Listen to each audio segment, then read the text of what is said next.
L'échange que vous allez entendre est un entretien épistémique. Il s'agit d'une conversation asymétrique dans laquelle on s'intéresse à notre interlocuteur en lui posant des questions. Au travers de celle-ci, nous cherchons à comprendre les raisons qui motivent son avis. L'objectif principal de cette forme de conversation est de passer un moment agréable et mutuellement enrichissant. Vas-y, c'est moi. Bah écoute, je te propose que nous fassions, l'entretien ensemble, si tu es d'accord, bien sûr. Allez, ça me va. Alors, bah déjà merci d'avoir attendu. Je sais que c'est long, l'attente parfois. Euh, Ta position, toi, autour de cette question, la circoncision infantile, est-ce que les parents ont-ils tous les droits? Tu te positionnerais comment? De manière générale, les parents n'ont évidemment pas tous les droits, et donc c'est pareil pour la circoncision infantile. Non, ils n'ont pas tous les droits sur ce sujet-là comme sur les autres. Ah, intéressant. Pour toi, les parents n'ont pas tous les droits, effectivement. En droit français, les droits sur les enfants sont quand même limités. Mais qu'est-ce qui Ouais. fait alors que si les parents n'ont pas tous les droits en France, certains parents, que ce soit pour des raisons religieuses, esthétiques ou autres, ou je ne sais quoi, ont tout de même le pouvoir de faire circoncire leur enfant?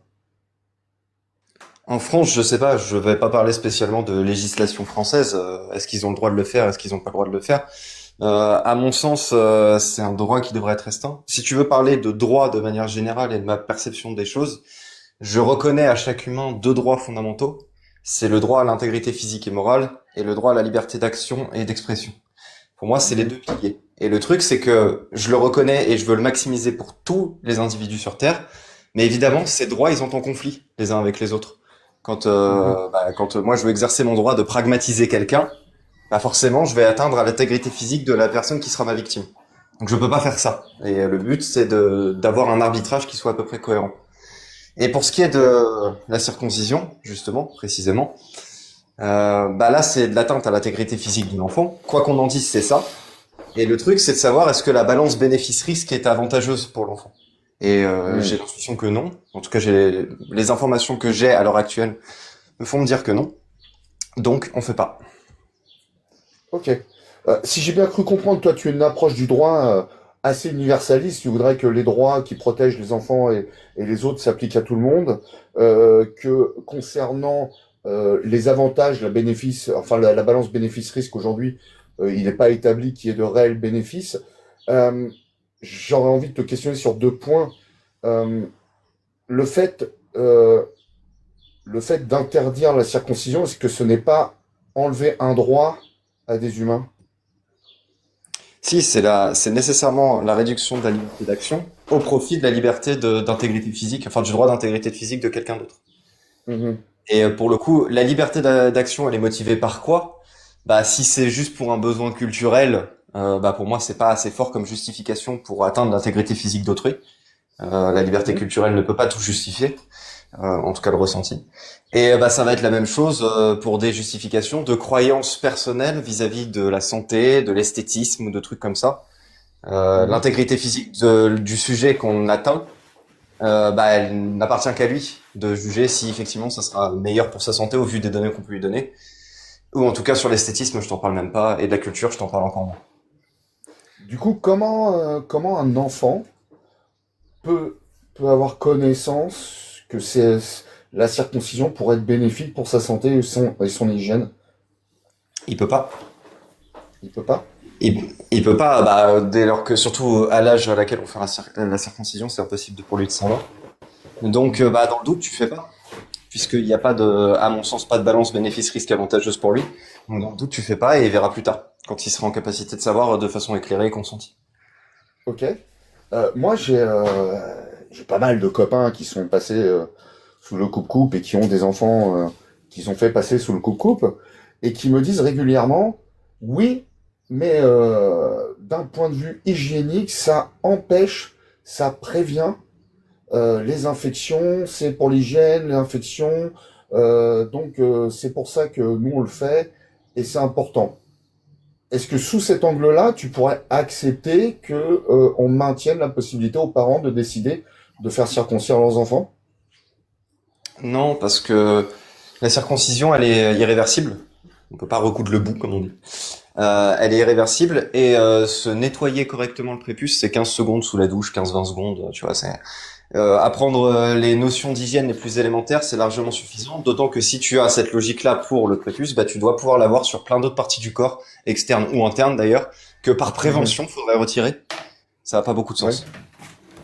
Ouais, donc si je comprends bien, si on estimait que euh, d'avoir des dents provoque des caries, il vaudrait mieux enlever les dents pour pas avoir des caries, c'est ça un peu ton point de vue? Enfin, peut-être pas toutes les dents, parce qu'il y en a qui sont vraiment fondamentales, et il y en a peut-être d'autres qui le sont moins.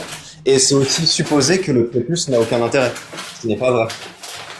Ouais. Il y a Et beaucoup de bruit comment chez les tu... Mexicains. Ah, Mexicain, si tu peux couper ton micro, s'il te plaît. Merci. Je pensais que c'était chez toi, je ne disais rien. Euh, euh, comment t'en es arrivé à avoir cette position ou les informations qui te permettent aujourd'hui de dire que ça n'a aucun intérêt, en gros que ça n'a quasiment pas de bénéfice sur une échelle de 0 à 10, 0, ça n'a strictement aucun bénéfice pour les enfants, la circoncision.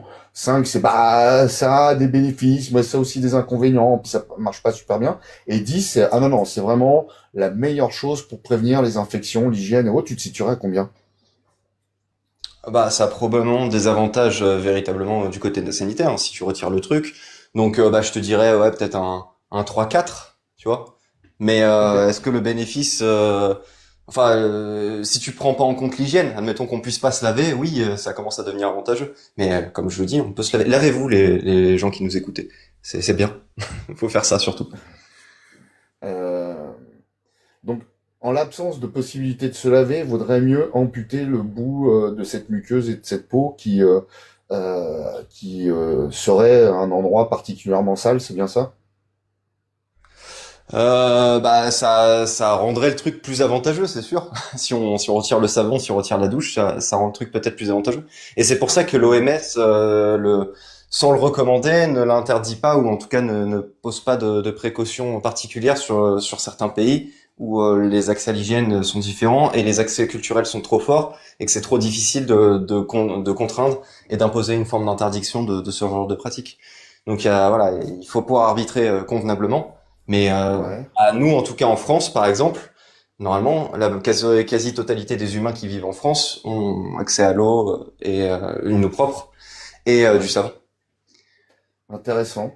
Intéressant. Mais du coup, alors si je comprends bien, même si je le sais, hein, je vais pas mentir puisqu'on se connaît un peu, donc je pense que tu as été voir la documentation de l'OMS. Il semblerait que tu n'aies rien retrouvé dedans qui préconise de ne pas faire circoncire, voire même dans certains pays où il n'y a pas l'accès à l'eau potable et à l'hygiène, c'est peut-être avoir un bénéfice par rapport aux problématiques. Mais est-ce que dans ce que tu as vu dans l'OMS, il parle de réaliser cette circoncision sur des enfants? Il me semble pas, non. En tout cas, il est clair que de ce que j'avais lu à l'époque ou de ce que j'ai entendu récemment, quand les gens, parce que les gens débattent beaucoup de cette question, l'OMS dit certainement pas qu'il faille le faire euh, dans tous les cas, tu vois. Par réflexe, hop, on le fait. Ouais. Parce que ça a pas les avantages nécessaires. Donc non. Surtout que bah du point de vue sanitaire, effectivement, ça peut prévenir de certains risques et surtout des risques de transmission de maladies sexuellement transmissibles. Et puis les bébés, bah, normalement, dans la majorité des cas, en tout cas tous les cas que je souhaite, bah, ça fait pas ce genre de truc. Sauf à Bétarame. Pardon. Désolé Voilà. pour ça. C'est cadeau. Euh, je suis navré les gens. Désolé, c'est sorti tout seul. Je suis un peu malade, j'ai de la fièvre. Je ne me contrôle pas. Euh, du coup, qu'est-ce qui justifierait qu'en France, aujourd'hui, dans un pays où nous avons accès à l'hygiène, où l'OMS ne préconiserait absolument pas de circoncire les enfants, est-ce que tu sais si les médecins, les pédiatres, les urologues, eux, par contre, se sont positionnés sur le sujet pour dire non, non, c'est important qu'on puisse maintenir le droit aux parents de demander la circoncision sur des enfants qui n'ont pas de problème de santé. Je t'avoue, j'ai pas d'infos spécifiques là-dessus sur ce que disent, comment voudraient légiférer les médecins vis-à-vis de cette question. J'ai Hmm. j'ai que les données de l'OMS qui se basent sur les avantages bénéfices-risques de cette pratique. Je sais qu'il y en a pas. Je sais qu'il y a des avantages à ne pas être circoncis, des avantages à être circoncis pragmatiquement parlant. Après, la science elle est pas prescriptive, donc elle ne fait que décrire. Donc moi, ça me suffit pour me positionner. J'ai pas besoin forcément de savoir quels sont les avis des médecins pour me dire, à moins que ces médecins me donnent une étude scientifique pour me dire, bah non, c'est extrêmement positif, il faut le faire, et qu'il y a un consensus là-dessus, ce qui n'est pas le cas. Ouais. Ok. Et du coup, si t'allais creuser un peu auprès de la documentation et des données médicales, et que tu te rendais compte que la quasi aujourd'hui, il y aurait comme un consensus qui rejette le fait de décaloter un enfant tout petit, il faut pas y toucher, et encore moins circoncire les enfants en dehors d'un cas extrêmement particulier. Qu'est-ce qui, selon toi, fait qu'aujourd'hui les pouvoirs publics ne suivraient pas ces recommandations? Donc, je reformule la question parce que je suis pas sûr de l'avoir comprise. En gros, on Ouais, je part suis du désolé. principe que la science dit que la circoncision n'est pas positive. En gros, c'est ça, N'est admettons. pas Et recommandé, n'est pas recommandé. ouais, n'est pas recommandé, par exemple. Et donc, qu'est-ce qui justifie que le fait que l'État ne l'interdise pas? C'est Oui, ça? oui. Ok. L'État, de mémoire, il faudrait revoir le droit, j'ai plus les textes de loi particuliers ou quoi. En France, c'est interdit, mais c'est toléré, la circoncision. C'est-à-dire que dans les faits, normalement, on n'est pas censé pouvoir le faire pour des raisons non médicales, je précise. Parce que il y a des cas où c'est nécessaire de le faire parce qu'il en va de la santé de l'enfant réel. Mais il me semble que la circoncision non médicale est interdite, et il faudrait vérifier, mais en tout cas tolérée pour des raisons religieuses et culturelles. Et là où pour l'excision c'est totalement prohibé, et il n'y a pas de tolérance du tout, il y a une espèce d'exception pour la circoncision masculine. Ok. Et dernière question, pour toi, même si tu n'as pas été creuser le sujet là-dessus, j'ai bien compris, quelle serait ta position sur le fait que l'État français, contrairement aux directives européennes, fait une exception sur la circoncision? Moi, je ne voudrais pas qu'il y ait cette exception qui soit faite. Pour moi, elle devrait être interdite parce que il en va de l'intégrité physique, l'attaque à l'intégrité physique non nécessaire d'un enfant. Et pour moi, ça, c'est l'une des choses que je n'accepte pas. Ok, très intéressant. Donc, si je résume ta position suite à cet entretien, même si tu n'as pas été creusé le sujet sur la documentation médicale et auprès de l'OMS, tu estimes néanmoins que dans certains cas rares, il pourrait y avoir un certain bénéfice à circoncire les êtres humains, voire même les enfants, mais qu'en l'état en France aujourd'hui, il ne t'apparaît pas y avoir des raisons probantes pour qu'on puisse maintenir le droit à ce que tu considérerais comme une atteinte physique, voire une mutilation auprès d'un enfant, mais tu ne sais pas pourquoi et tu n'as pas forcément d'idée pour arriver à ce que cela puisse se concrétiser par une interdiction. Est-ce que j'ai plutôt Je ne sais pas pas pourquoi trop quoi. loupé? Tu ne sais pas Je comment, dis que pardon? Oui, vas-y. je m'ai dit ouais, tu ne sais pas pourquoi. J'ai pas compris ce que je ne savais pas. Pourquoi aujourd'hui il y a cette tolérance et le moyen de peut-être mettre en avant que l'ensemble des personnes qui pensent comme toi puissent arriver à faire promulguer une loi pour éviter que les enfants soient circoncis sans leur consentement.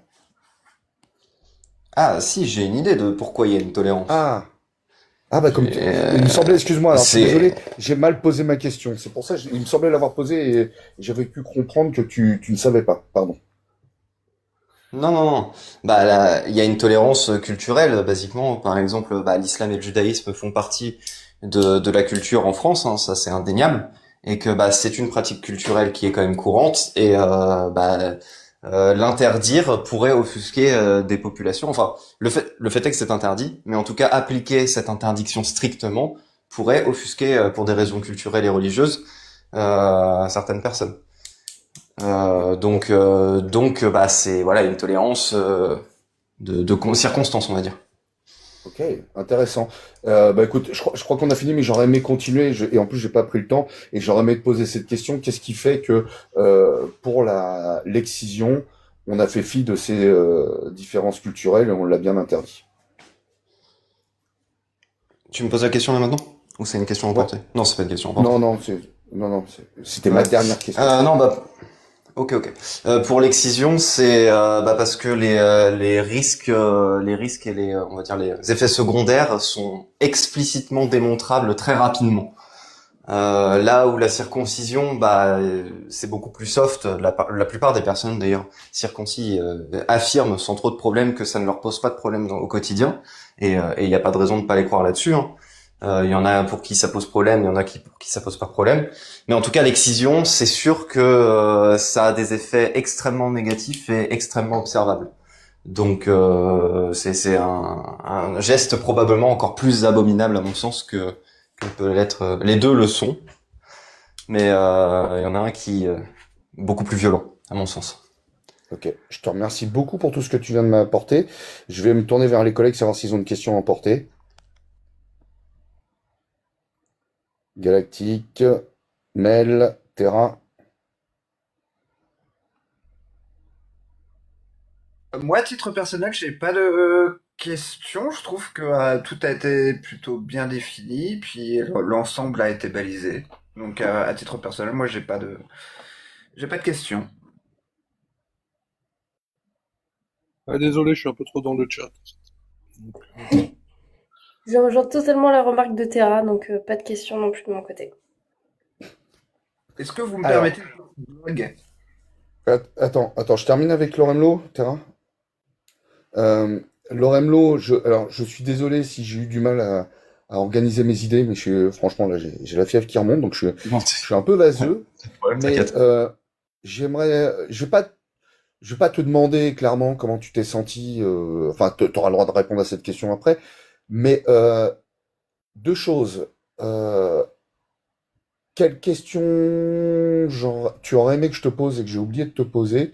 Et la deuxième, c'est si tu devais retenir une chose de cette discussion, est-ce qu'il y en a une que tu retiendrais? Et laquelle? La question que tu aurais pu me poser, à mon sens, c'est probablement parce qu'on a parlé des effets négatifs, mais pas les effets positifs, à garder le prépuce, pour le coup. Ça, parce que bah ça pèse dans la balance forcément du bénéfice-risque. Ouais. Et comment je me suis senti? Bah bien, pas de problème, c'est toujours un plaisir. Et c'était quoi la dernière question? Je papillonne trop dans ma Si tête. tu devais, si tu devais garder un truc de cette discussion, ça serait lequel? Bah pour le coup, j'avais déjà mon idée qui était bien construite là-dessus. J'ai pas l'impression d'avoir fait bouger mes lignes particulièrement, donc euh, il y a rien de particulier sans dénigrement aucun sur ce travail Non, qui est non, mais fait. Mais je pense pas qu'il y ait un truc qui m'ait été apporté concrètement.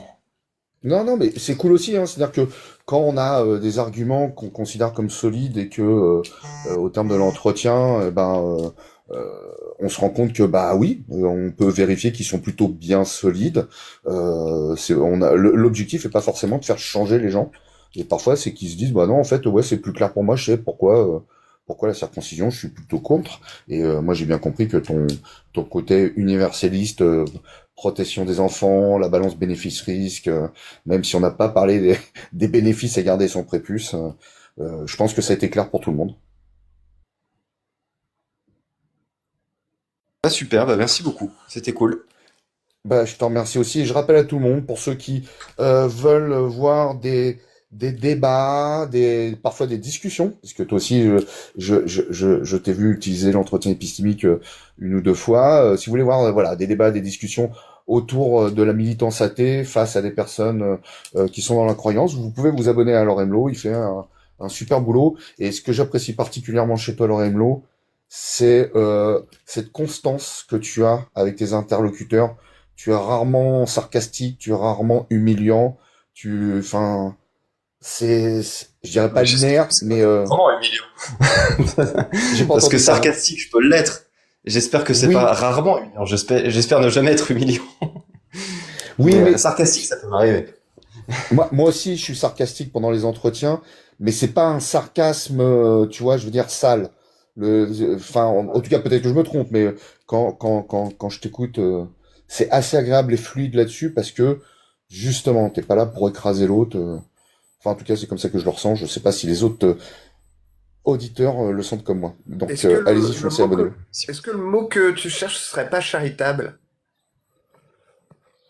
Euh, non, non, je vois ce que tu veux dire, Terra. Non, il fait pas de la charité, Laurent Mlo.